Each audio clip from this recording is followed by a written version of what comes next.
Eu vou falar nesse vídeo os 3 principais pontos que eu vejo que trava o ganho dos assessores de investimentos em 5 a 10 mil reais e como é que você vai sair deles. Esse vídeo é muito importante porque eu acho que o que mais frustra algumas pessoas é ficar estagnado no mesmo valor financeiro durante anos e anos. E confesso que quando eu vejo alguns assessores assim, cara, tem gente que parece que está acorrentada a um certo ganho. O cara não sai de maneira alguma de uma faixinha ali, às vezes 5, 10 mil reais. Tem casos até maiores, mas eu digo que pelo menos 10 mil reais, né, é um valor legal para dar para viver. Então, o que eu mais vejo em todos esses anos de problemas que eu já tive e que meus alunos têm no Espartano que impedem eles de romper essas barreiras? Número um dos mais graves, né, o que quase todo mundo cai, eu já caí nesse problema, são muitos clientes pequenos na base. Eu já cometi esse erro, né, eu já cheguei a ter 161 clientes na minha base, foi meu recorde de número de clientes. Eu tinha 161 clientes, número que eu nunca mais tive na minha vida, eu nunca passo de 100 hoje em dia, e eu ganhava pouco, ganhava, sei lá, 8 vezes menos do que eu ganho hoje. Por quê? Porque não adianta a gente ter 200 clientes, 150 clientes, com valores de 10, 20, 30, 50, 100, beleza, 100, 200 começa a melhorar um pouquinho. Mas se você tem uma base cheia de gente, você não vai ganhar dinheiro e você também vai trabalhar muito. Por quê? Porque eu lembro quando eu tinha quase 200 clientes e muitos ficavam me mandando mensagem. Tinha uma mulher que eu lembro que me ligava no escritório quase todo dia. Eram pessoas sem grana e que davam trabalho. E aí, quando você tem clientes sem dinheiro que dão trabalho, sabe o que acontece? Você não tem tempo para prosperar. Você não tem tempo para ir atrás dos melhores clientes. E uma das coisas naquela época que eu lembro que foi o gatilho para eu passar essa base, né? Eu peguei metade. Eu lembro de primeira, assim, eu peguei metade, 80 clientes, bum, passei para o assessor júnior. Foi que eu comecei a perceber uma insatisfação dos meus maiores clientes. Por quê? Porque as pessoas me mandavam mensagem, me ligavam, me abordavam, faziam reunião, né? E eu sempre fui um cara muito solícito, gostava das pessoas, gostava de atender, gosto ainda. Mas a questão é, como eu tinha muitos clientes, me faltava tempo. E aí aquele cliente que eu tinha ali de um valor maior, cara que tinha 1 milhão, eu não tinha tantos clientes grandes na época, né? Mas tinha uma meia dúzia ali de 1 milhão, 700, 800, 900, 500, 1000, eles começaram a ficar, eu comecei a ficar sem tempo para dar um atendimento de qualidade para ele, porque meu dia era corrido. E aí eu comecei a perceber insatisfação dos maiores clientes. Então eu tinha uma base muito grande, não ganhava dinheiro, os clientes menores ficavam satisfeitos, porque ninguém atende o cliente menor mesmo, né, coitado? Ele vai no banco, ele não tem atendimento, ele não tem atendimento em lugar nenhum, então eles ficavam satisfeitos. Mas os maiores, que era quem pagava minhas contas, começaram a ficar insatisfeitos. E até hoje eu vejo muitos assessores que, mesmo às vezes eu explicando, eu mostrando, falando, colega, tem que passar a base, tem que cortar o número de clientes. Não dá para aumentar o número de clientes infinitamente, é impossível. Tem caras que não vão ter coragem, falta coragem de tomar esse tipo de atitude e eles vão ficar presos a um certo patamar financeiro por causa disso. Seja 5 mil, 10 mil ou até mais, o cara tem tanto cliente na base, eu tô falando que o meu foi 161, mas às vezes eu vejo assessores com 300, 400 clientes na base, eu já vi um assessor com 1000 clientes na base, foi uma vez só, mas eu já vi um assessor com 1000 clientes na base, ganhava mais ou menos bem, só que assim, naturalmente, claramente era um cara que trabalhava muito e não ganhava tão bem assim, né, dá pra ganhar, eu ganho mais que ele trabalhando bem menos, porque eu seleciono os meus clientes. E os assessores que eu conheço, que eu acompanho, que ganham mais que isso, que ganham bem, eles não têm 300 clientes na base. Eles têm poucos e bons clientes. E ainda dos poucos clientes que eles têm ali, às vezes 60, 70, 80, 120, 130, vai, beleza. Depende também, às vezes tem clientes inativos ou que não dão trabalho. Mas quem paga a conta normalmente é uma minoria ali de 30 clientes. Tá? Isso vale para todo mundo. Então não é quantidade, é a qualidade da sua base. Se você está travado há muito tempo, pare e pense, será que eu não tenho uma base muito espuma aqui, muito passiva aqui? Será que eu não tenho aquela base herdada, né? Aquela base que o cara entra no escritório e recebe uma base gigantesca que não serve para nada? Pode ser o seu caso. E aí está na hora de você passar, às vezes, para alguém que quer aprender, algum júnior, ou devolver para a corretora, tem corretora que aceita a devolução de clientes, e gastar seu tempo e sua energia em ir atrás de clientes que realmente vão te trazer resultado e vão fazer você romper essas barreiras dos 5 a 10 mil. Segundo ponto que fazem os assessores travarem muito, esse daqui dá dó, é engraçado. Esse problema eu nunca tive, mas eu vejo muita gente que tem. Pensar só no tamanho da carteira e esquecer o ROA. Cara, tem gente que eu acho engraçado quando às vezes um assessor vira para mim e fala: meu objetivo é bater 100 milhões de carteira. Eu falo, pô, se seu objetivo é bater 100 milhões de carteira, é fácil. Procura um emprego em uma corretora, você vai ter, de cara, você entra ali com uma carteira de 100, 200, 300 milhões. Não vai ganhar dinheiro, mas você vai ter a carteira. O que eu estou brincando com vocês é o seguinte, a carteira por si só, embora seja um dos indicadores que a gente tem, ela por si só ela não dá dinheiro. A receita não é uma coisa que está 100% correlacionada à carteira. Tanto que eu conheço casos de assessores com 1 bilhão de carteira que não ganham dinheiro. E conheço casos de assessores com 50 milhões de carteira que ganham super bem, ganham 3 vezes mais com gente que eu conheço que tem 1 bilhão. Não é uma relação exatamente igual. Você tem que subir o seu tamanho de carteira pensando na qualidade. Pô, eu quero aumentar minha carteira, mas eu não quero uma PJ que não faz nada e deixa o dinheiro tudo em LFT. Isso aí não faz diferença.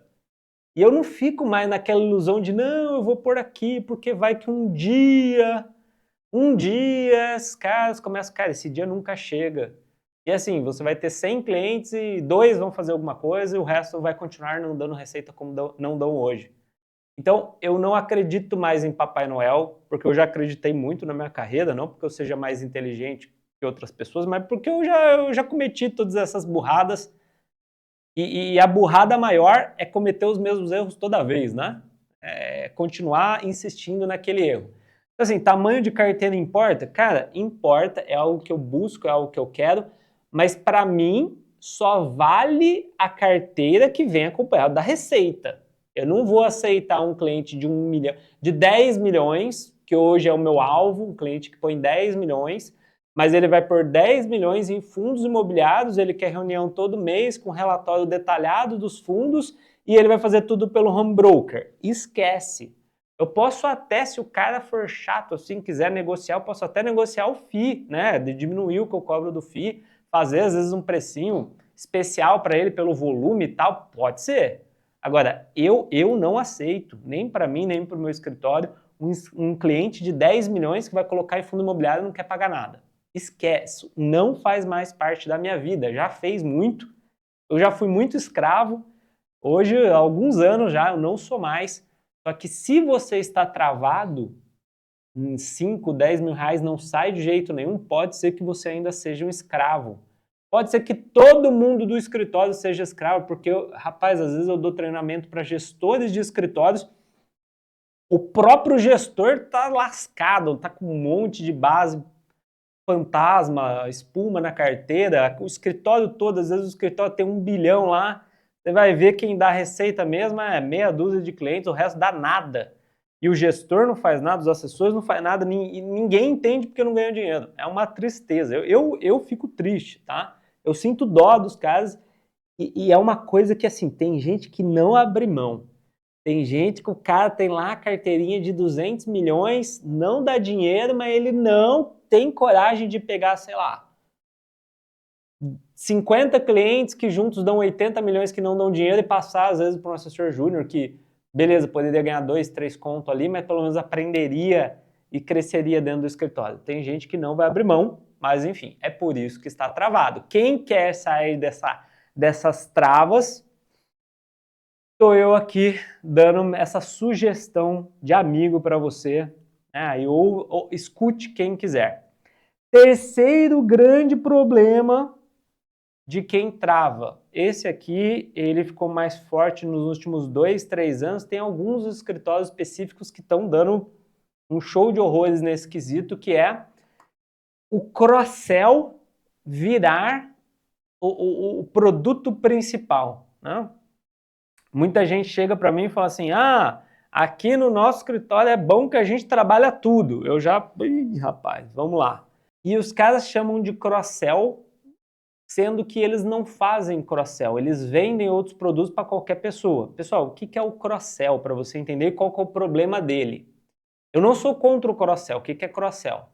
Cross-sell é, eu tenho minha base de clientes, minha base de clientes, eles têm outras demandas. Seguro de vida, seguro da empresa, consórcio, pode ser, crédito, câmbio, treinamentos, folha de pagamento, estruturações financeiras. Tem várias coisas que eu fico de olho na minha base e às vezes em alguns prospects que às vezes faz sentido para oferecer cross-sell, e eu ofereço e faço cross-sell. Se você me acompanha há algum tempo, você sabe que eu já fiz até um fundo imobiliário para um cliente. Então, eu aproveito essas oportunidades. Mas o que não é cross-sell? O que não é cross-sell é o seguinte, cross-sell é você ter a base de clientes e vender para a base. Isso chama cross-sell. Agora, quando você não tem clientes ou esquece sua base de clientes e fica vendendo para todo mundo que está aqui, isso já não é cross-sell. Você não está fazendo um cross-sell com seus clientes de investimentos. Você está vendendo consórcio, seguro e sei lá o quê. E qual que é o problema disso? Não tem nada demais, eu não sou contra a venda desses ativos, muito pelo contrário. Mas o problema, gente, é que a nossa área ela acaba sendo tão boa, tão interessante, porque trabalhar com investimentos, ele tem dois benefícios muito legais. Primeiro, é uma área que escala fácil. Como eu faço nos últimos anos, eu vou cada vez mais aumentando o ticket do meu cliente. O ticket do meu cliente ele vai ficando cada vez maior e cada vez maior. Hoje, por exemplo, eu quero, nem sempre eu consigo, mas eu quero clientes de 10 milhões. É difícil, é demorado, é devagar, não tem tantas pessoas na minha região assim, mas eu já tenho cliente suficiente, então eu vou atrás desse cliente. E aos pouquinhos eu estou trazendo eles. E também, o que é mais importante é a recorrência do nosso ganho. Porque o cliente de investimentos, ainda mais com a maravilha do Fee-Based, ele rende todo mês pra gente. Então, eu tenho na minha base cliente que vai fazer 10 anos que está comigo. Todo mês, religiosamente, cai lá, dia 15, pim, cai lá, né, o FII, né, cai lá a boletinha, cai lá a receita dele. Pode ser que eu perca o mês que vem? Pode ser, mas é difícil. E a saída de clientes é baixa. Então, o churn é baixo. Então, os clientes de investimentos, além da gente conseguindo escalar o tamanho deles, a gente tem recorrência. O problema, principalmente de consórcio e seguro, é que não tem recorrência. Então, você pode até dar uma estourada, vender aquele segurão, aquele consórciozão esse mês e plau, elevar sua média lá para cima. Legal. Mas mês que vem, ou semestre que vem, você vai ter que fechar de novo. E se você não fechar, não vai ganhar. Então tem assessores que às vezes a receita deles é uma montanha-russa. Porque eles não têm carteira de investimentos. E por que eles não têm carteira de investimentos? Porque eles não focam em investimentos. E eu falo para eles, cara, se você não focar em investimentos, você nunca vai ter uma carteira de investimentos, concorda? Porque, pô, você não está atrás. Na sua cabeça, qualquer cliente é cliente. Você tá assim, ó, cadê cliente? Qualquer... Pô, você tá num condomínio chique. O seu vizinho, que é cirurgião, é seu prospect e o porteiro é seu prospect também. Nada contra o porteiro, tá? Pelo amor de Deus. Só tô querendo dizer assim, qualquer um é seu cliente. Você não tem foco. Quem não tem foco não consegue o que quer.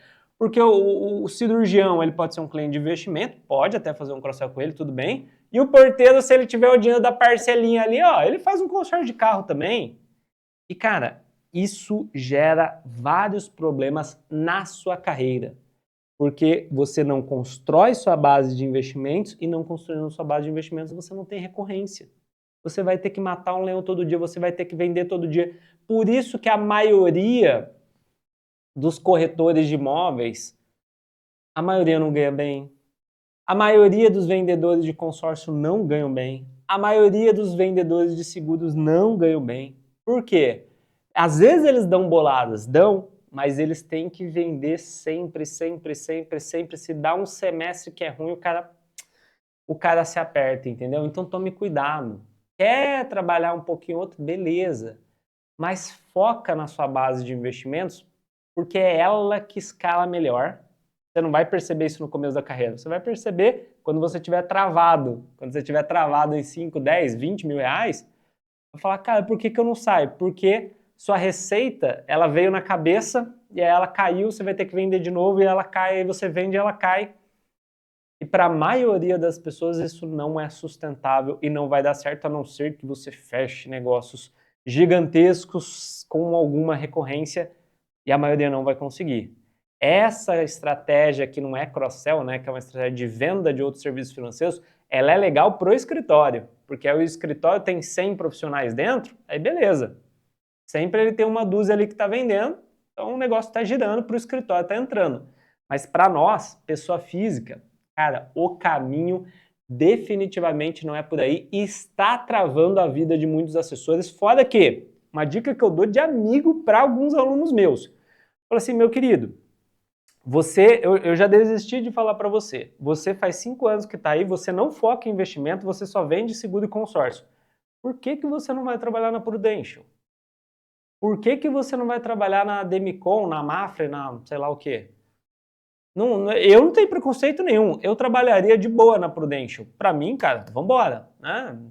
Eu acredito muito em seguro de vida, por exemplo, eu acho super importante, eu tenho para mim, então vambora. Qual o problema? Agora, o cara se sustenta com um cross-sell que sai da seguradora, a seguradora divide com o escritório divide com ele, divide com o capitão da área, no final ele fica com 10% do negócio. Pô, corta os intermediários, vai direto trabalhar na seguradora, na corretora, na sei lá o quê, né, na operadora de consórcio e vem direto.